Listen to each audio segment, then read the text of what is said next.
Judas and Silas, who will also report the same things by word of mouth. For it seemed good to the Holy Spirit and to us to lay upon you no greater burden than these necessary things, that you abstain from things offered to idols, from blood, from things strangled, and from sexual immorality.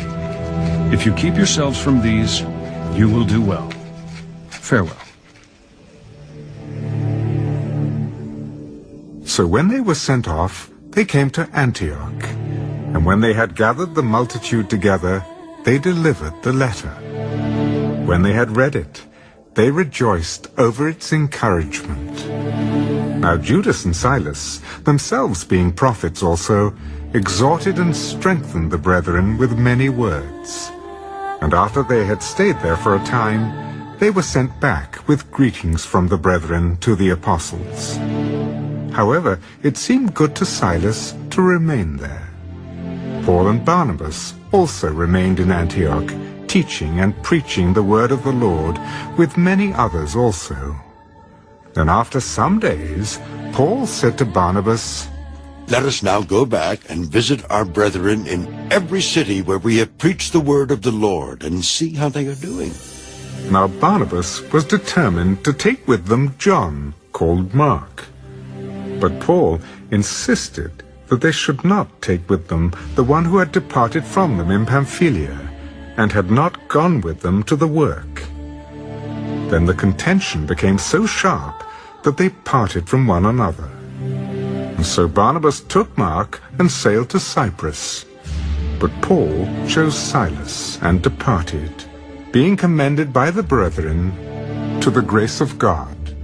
And he went through Syria and Cilicia, strengthening the churches. Acts chapter 16. Then he came to Derbe and Lystra, and behold, a certain disciple was there named Timothy, the son of a certain Jewish woman who believed, but his father was Greek. He was well spoken of by the brethren who were at Lystra and Iconium. Paul wanted to have him go on with him, and he took him and circumcised him because of the Jews who were in that region, for they all knew that his father was Greek. And as they went through the cities, they delivered to them the decrees to keep, which were determined by the apostles and elders at Jerusalem.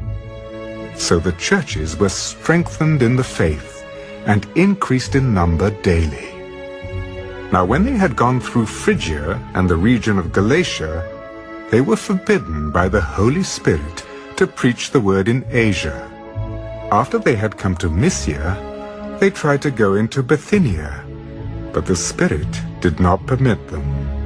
So passing by Mysia, they came down to Troas, and a vision appeared to Paul in the night. A man of Macedonia stood and pleaded with him, "Come over to Macedonia and help us." Now after he had seen the vision, immediately we sought to go to Macedonia, concluding that the Lord had called us to preach the gospel to them. Therefore, sailing from Troas, we ran a straight course to Samothrace, and the next day we came to Neapolis, and from there to Philippi, which is the foremost city of that part of Macedonia, a colony. And we were staying in that city for some days. And on the Sabbath day, we went out of the city to the riverside, where prayer was customarily made. And we sat down and spoke to the women who met there. Now a certain woman named